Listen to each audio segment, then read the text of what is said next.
High in the Shan Hills of Burma, close to the China border, there's a leper colony, almost completely isolated from the outside world. But its fame has spread beyond the mountains and across the frontiers. And the people come, walking often for weeks and months. They're outcasts, not permitted to live among their fellow men, because they are lepers and children of lepers.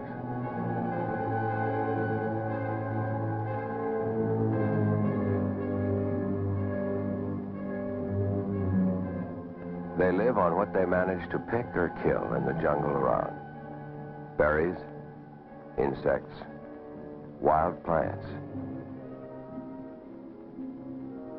Huts made of branches help protect against the monsoon rains and chill mountain nights.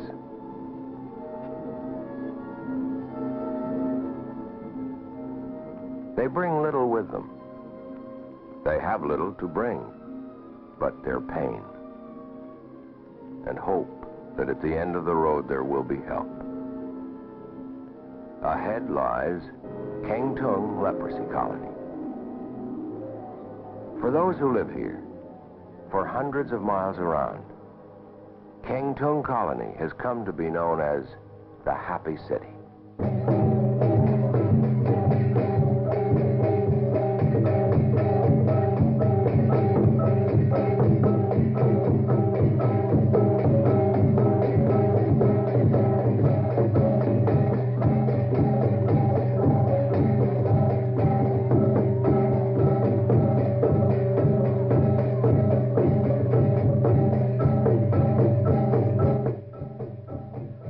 Traveled this road before.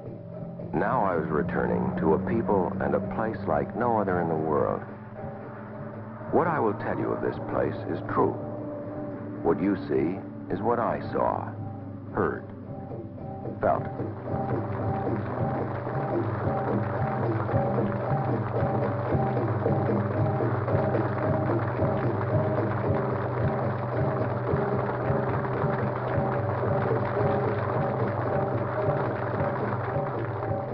Expected a welcome such as this. Many years had passed, but we had not forgotten each other. Could I ever forget these faces? But I remembered differently. There were so many now. And what had become of the stained and filthy rags? The vacant stares of despair? Where was the decaying flesh? The anguished cries of the leper? Some miracle had happened since last we met so many years before. A holiday had been declared, and a program carefully prepared weeks in advance. I sat with Father Colombo, my friend, the colony's architect, doctor, priest, bricklayer, and blacksmith. The Council of Headmen read the official speech of welcome.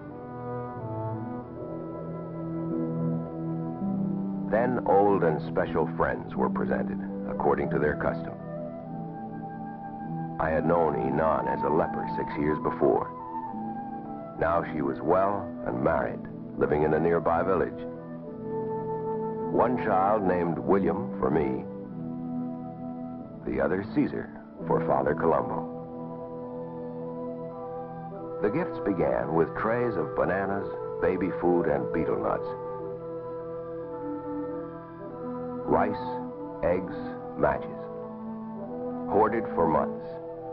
The best of what they had. I would have to find a way of returning it all without appearing ungrateful. What could I do with a chicken? But all of this was not for me alone. They could see and hear and touch me. They could not see and say what they felt for the many Americans who had helped this once grim and ugly place of pain become the Happy City.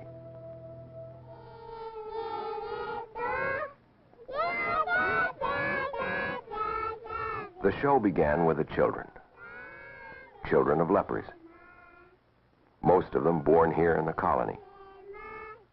But leprosy will not invade these healthy little bodies if he can help it.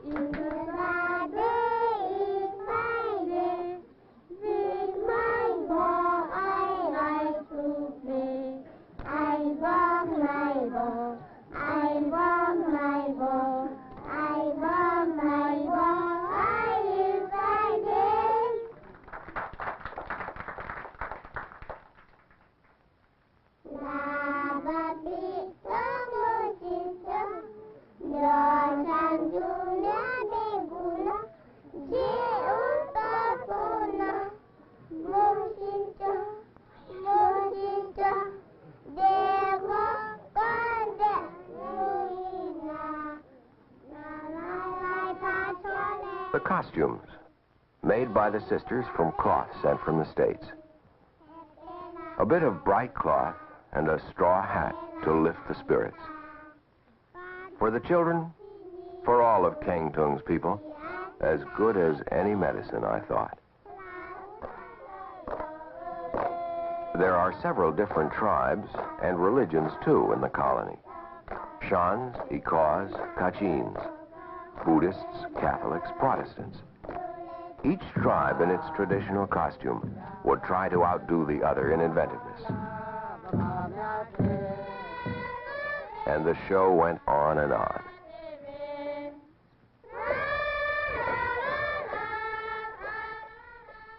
Father Colombo brought in the bullocks which had been fattened for the feast.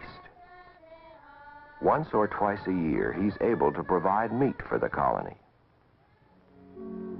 They were tied where all could see and admire them for a few hours and sympathize with their inevitable end.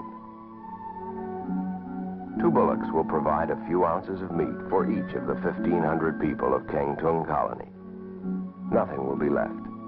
Everything is eaten, including the skin. Meat is a luxury in a place where there's usually not even enough rice to go around. The colony depends completely on rice for its sustenance. The problem of providing sufficient food for survival is one he faces daily. The feast was soon underway. I wondered how long they had been on short rations saving for all of this. I marveled at the way they looked. Pa Shen was a pretty girl by anyone's standards, yet she was a leper. I worried about Father Colombo. He looked so tired, but it would be useless to say, take care of yourself. There was no self.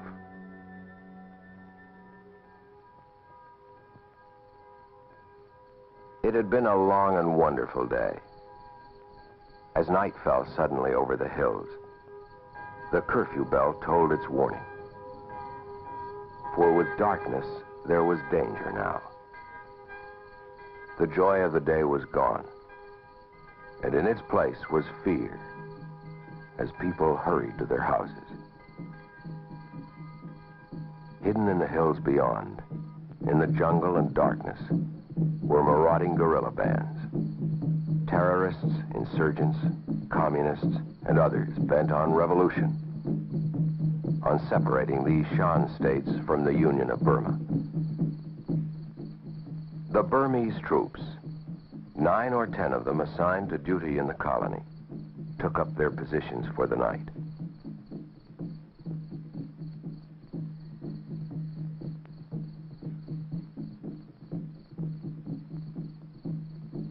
Father Colombo secured the doors. His army gathered. 100 lepers armed with ancient flintlock rifles, prepared for jungle patrol, to stand guard outside while the colony slept. Be careful now. Take no chances. Fire only if you must. Do you have enough food and blankets? Send a message if you need me.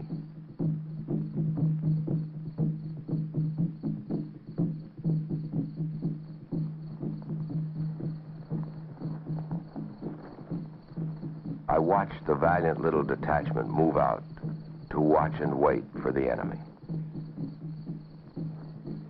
There were mornings when they did not all come back.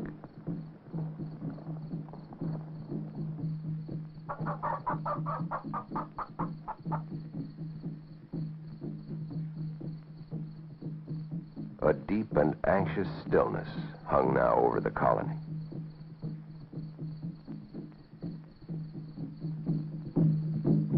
Colombo's army took up positions in the jungle.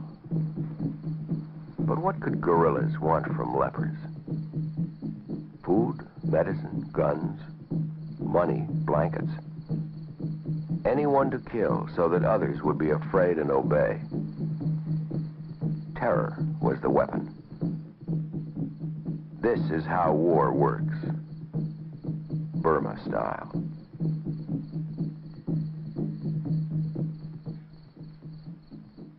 At midnight, Father Colombo made his rounds to see that all was well. That this place should have to face terror from without. What strange irony, I thought. In the morning, we walked through the colony. There were so many new things he wanted me to see, new families to meet.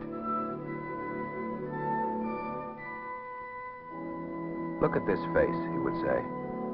It was so distorted a year ago, you wouldn't have recognized it. Isn't it marvelous what the new leprosy drugs can do? Look at her face. Wonderful improvement. But I wish we'd been able to do something sooner. He was so proud of their progress, of life returning to paralyzed hands, of the children. He was proud of the way they had learned to work. Timber for building must be soaked for a year or more before it can be used.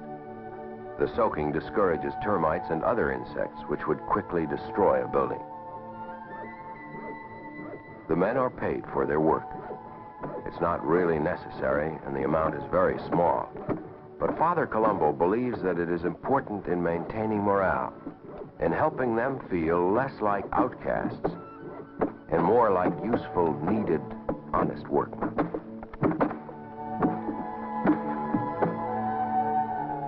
They were building a storehouse for the rice.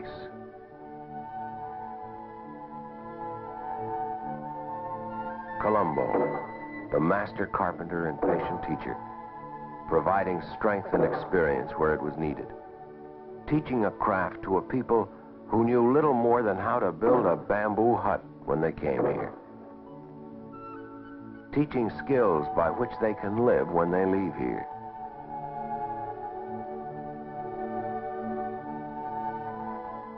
From a nearby lake comes the mud to make bricks.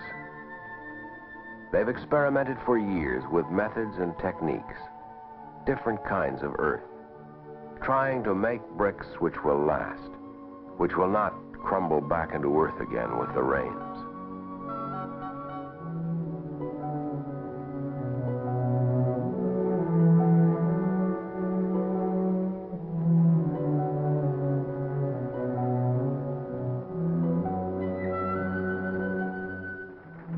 As important as what they are accomplishing is the fact that the will to learn, to work, to build has been given to a people often without even the will to live when they came here. It took 3 years to make and bake enough bricks for the colony's proudest accomplishment, the new hospital. I'd often see him stop for a moment to gaze and admire it as if it were something marvelous to behold. And indeed it was, built by the people themselves, every block and brick made here in the colony. The money from America, the work by the lepers. Cooperation. For 15 years he had operated outside under the sun, because there was no shelter clean enough and with light enough for surgery, and no means of building one. Now at last there was an operating room and a proper table to lay a patient on. He had trained the sisters himself to assist at all kinds of surgery. This was a simple appendectomy.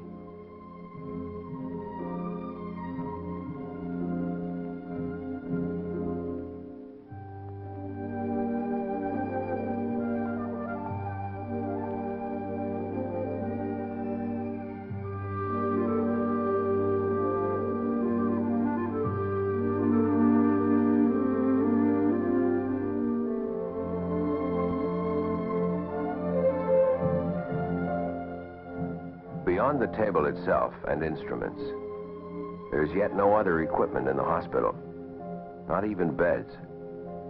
But the building at least is here, and perhaps the rest will come. Besides surgeon, he's also pediatrician. It's always a fight to keep them well. But much more of a problem to find space, food, and medicine for the hordes who have heard of the happy city and come streaming in. Lepers down from China, from all over Burma. They have been cast out as unclean from home, family, and friends. As in biblical times, cast out as lepers.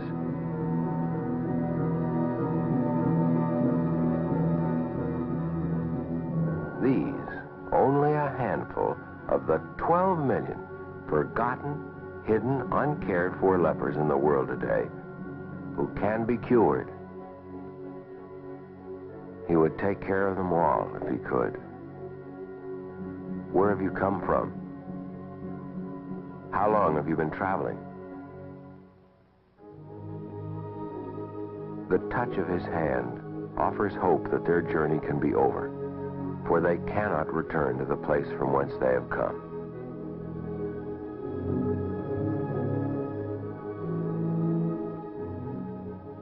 Feed them, sister. Find them someplace to sleep for tonight. We'll have to see what can be done.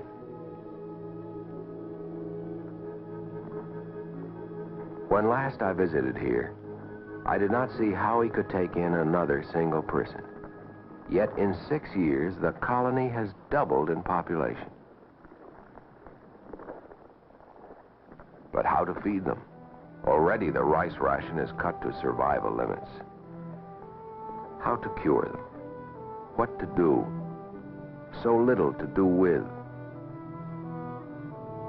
Somehow he manages, takes care of them all, and Keng Tung flourishes. They gathered on the porch of the dispensary the next morning and waited.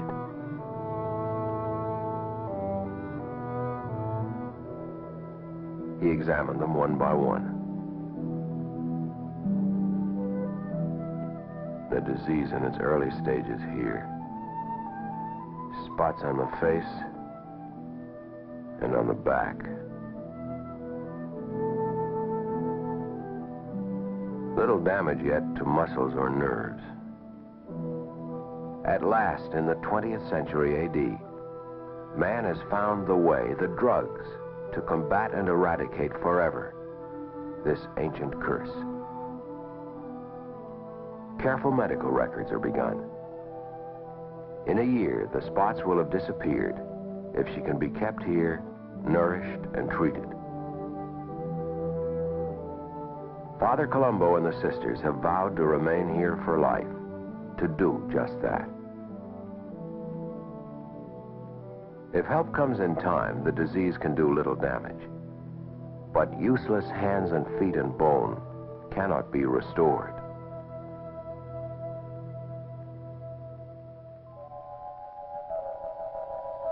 Among the newcomers is one addicted to opium. The poppy grows freely in this part of Asia. The tiny pasty ball of raw opium is heated and placed in the pipe.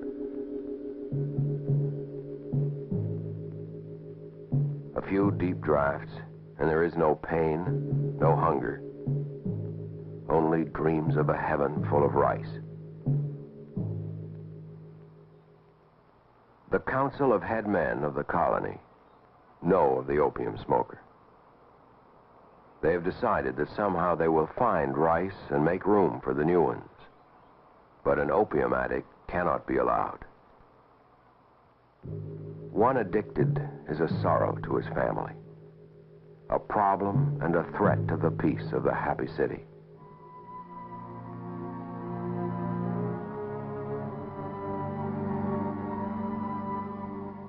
But I can stop any time, they always plead. You can't do it by yourself. It's impossible. I'll help you if you'll try. Otherwise, you must leave.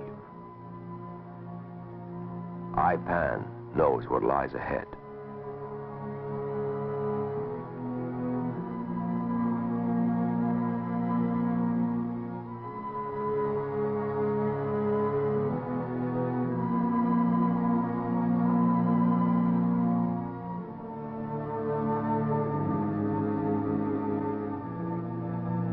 For 10 days, he will stay here, confined, alone.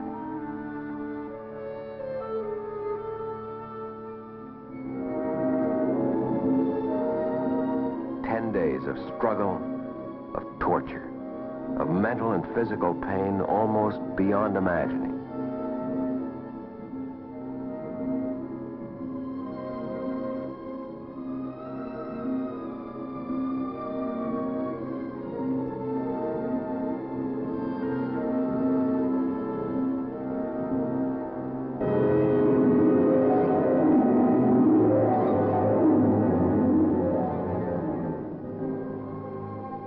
On the 4th or 5th day, the pain and craving subsides, but it will return.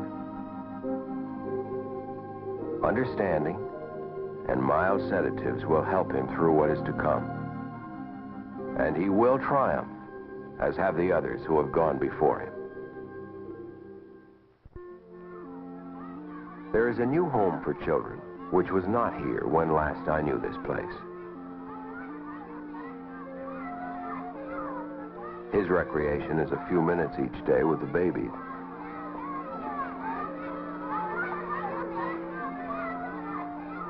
Before the nursery was built, children born in the colony were sent out to live with foster families. Few survived. 92% died before they were 3. Now it is different. Children are separated from their parents to avoid possible contagion, but kept here in the colony, given anti-leprosy vaccine, loving care. And they have every chance of growing into normal, healthy adults. The child mortality rate has dramatically reversed itself. Now, over 95% live. Sister Maria cares for over 250 children in the nursery. The problem of getting 3-year-olds to take a nap seems to be the same the world over. I wondered, though, what would have become of these children if this building were not here?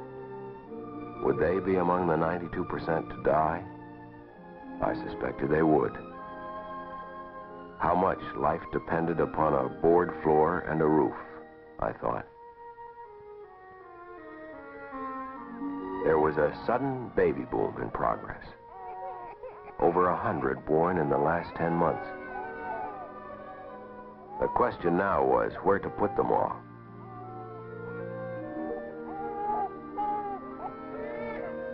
The new nursery already hopelessly inadequate.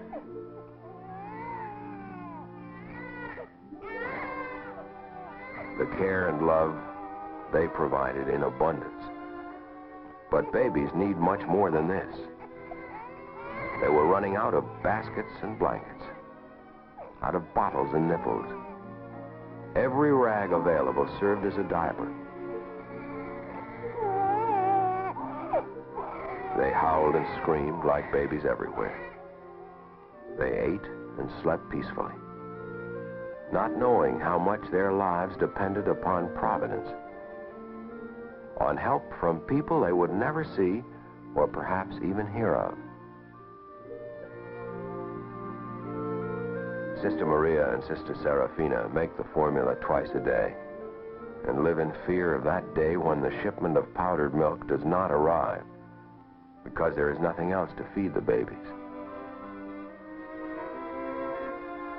Washing diapers goes on endlessly. But perhaps even more needed than a washing machine are better means to educate the growing number of children. They cannot be sent forth from here as illiterates. There must be a real school, a full-time teacher, and books. But all of this must wait until still more pressing problems are dealt with. In paddy fields a few miles from the colony, ex-lepers prepare the land for the new rice. Men who no longer show signs of active leprosy, who appear to be cured, who are able to work. Some place must be found for them to live. Something given them to do, since never again can most return to their villages to take up life as they left it. Near the paddy is a village composed of these people. Several satellite villages like this one have been established for people well enough to go out from the colony to make room for others. There are now nearly as many people in these outside villages as there are in the colony itself. I cannot abandon them to starvation and reinfection when they leave, Father Colombo says. And so he organizes a village, supplies food and medicines to get them started. There's still his patients under observation and care. The doctor wants to be certain that the new drugs really cure, not merely arrest the disease. It will take time to tell. Besides the colony and these satellite villages, Dr. Colombo also cares for the people of the town of Kengtung, which is the capital and market center for this whole vast area of the eastern Shan states.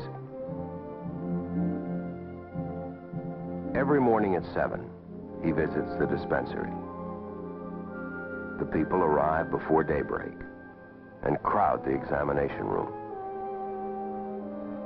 There is the usual malaria, malnutrition, a variety of tropical diseases and disorders.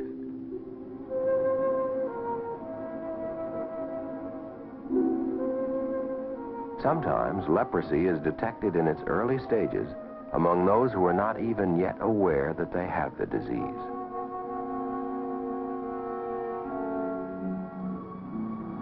In Kengtung town, there are many things to look after. Certainly, his most difficult single problem is providing rice for the colony. There is a bit of help from the government, but hardly a tenth of what is needed.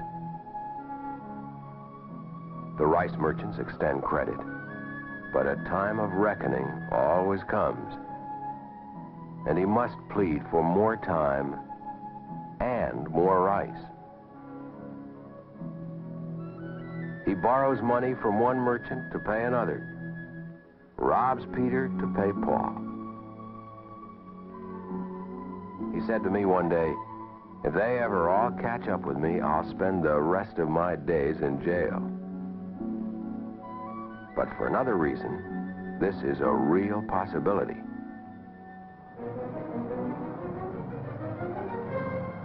All vehicles are stopped and searched. Aiding the terrorists is punishable by death.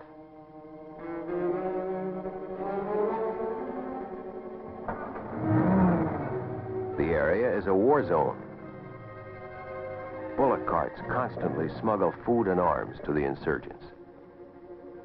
Villagers who are now considered insurgents have been his friends for years. They need him too. He treats them. But this is treason.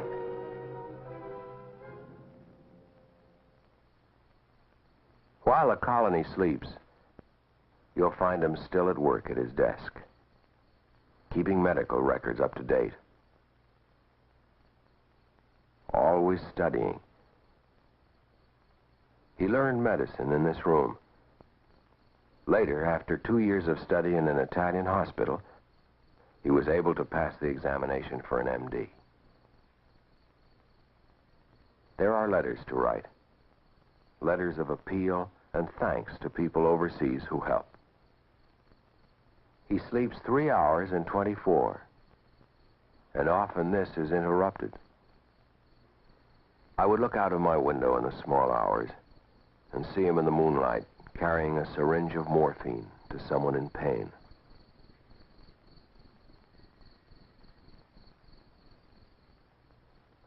Threats from the insurgents continued, sometimes dramatic. One letter contained a bullet, which meant there would be killing. A feather, which said it would be quick. The charcoal was obvious. The colony would be burned to the ground unless demands for money and food were met.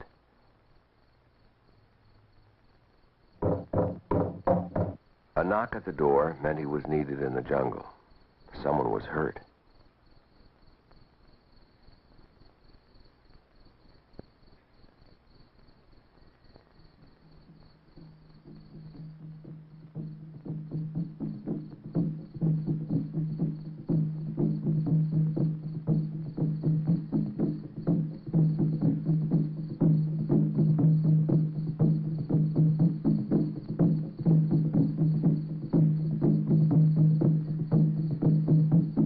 One of the leper guards killed. 2 insurgents captured.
There were several funerals during my days here.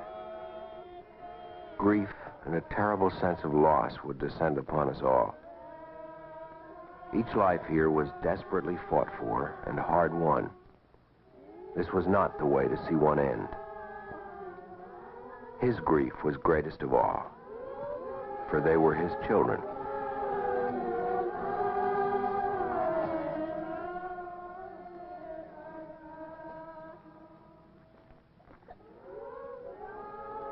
I worried, as I knew he worried, about who would bury them when he was no longer here. There was no one. Was there another man like this man? To be sure, he will live here forever. But what will it be like when the voice is stilled and there is only the memory to guide King Tung Colony? Per misericordiam Dei, requiescat in pace. Amen.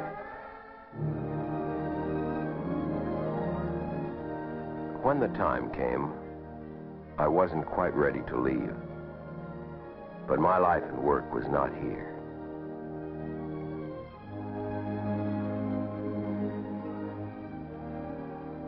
My 2 weeks were over. I might never return. I knew it. They knew it, and we wished it were not so.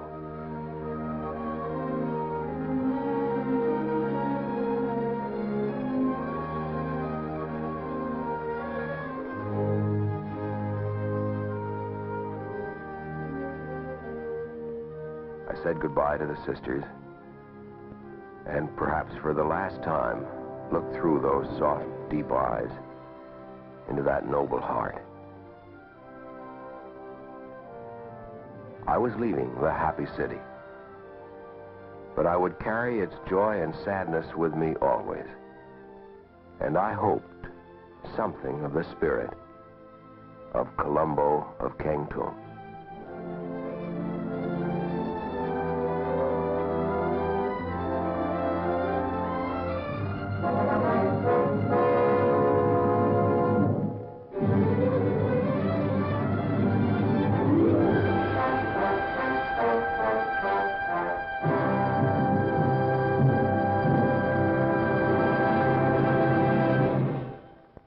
And hope that at the end of the road there will be help. Ahead lies Kengtung Leprosy Colony. For those who live here, for hundreds of miles around, Kengtung Colony has come to be known as the Happy City.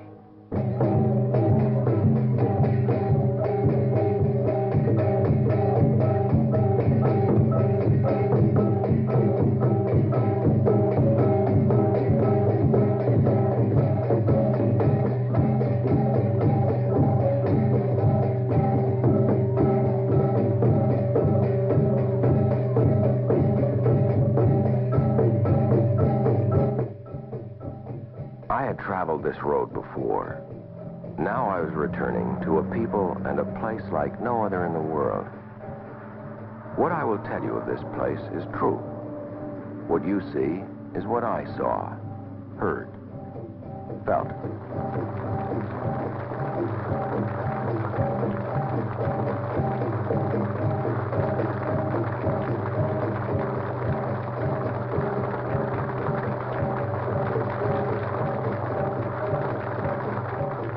I had not expected a well.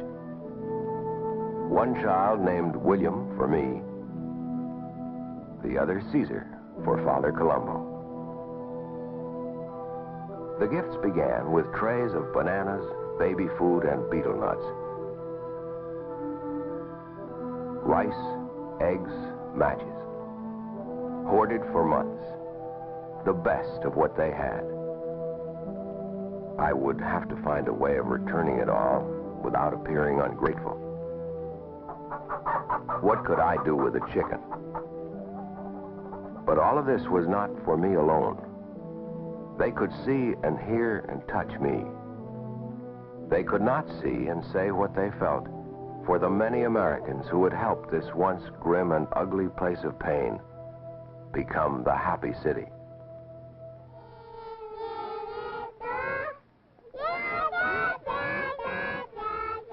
The show began with the children. Children of lepers. Most of them born here in the colony. But leprosy will not invade these healthy little bodies if he can help it.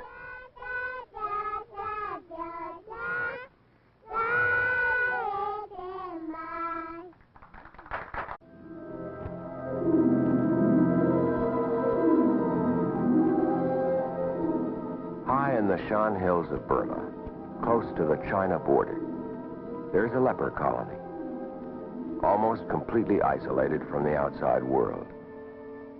But its fame has spread beyond the mountains and across the frontiers. And the people come, walking often for weeks and months. They're outcasts, not permitted to live among their fellow men, because they are lepers and children of lepers.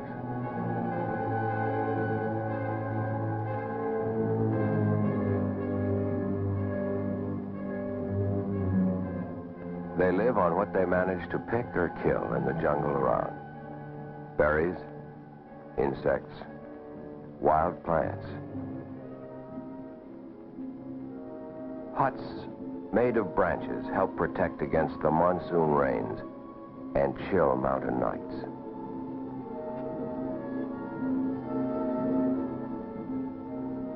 They bring little with them. They have little to bring, but their pain.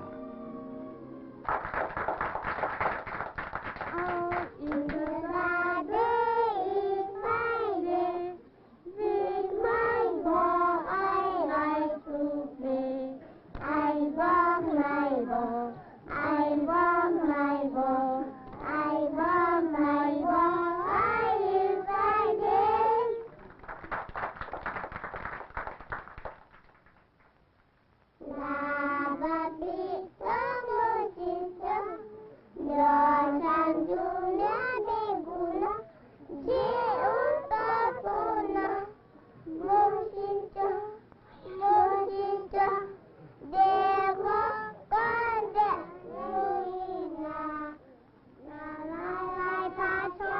costumes, made by the sisters from cloth sent from the States. A bit of bright cloth and a straw hat to lift the spirits.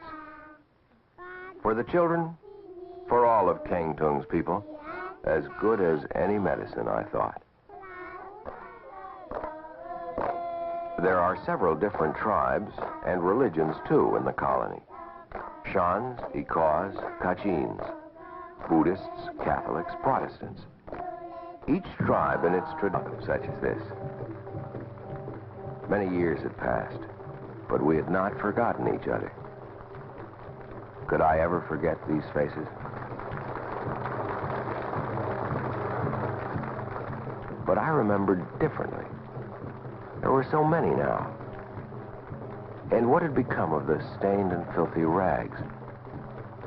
The vacant stares of despair? Where was the decaying flesh? The anguished cries of the leper? Some miracle had happened since last we met so many years before. A holiday had been declared, and a program carefully prepared weeks in advance. I sat with Father Colombo, my friend, the colony's architect, doctor, priest, bricklayer, and blacksmith.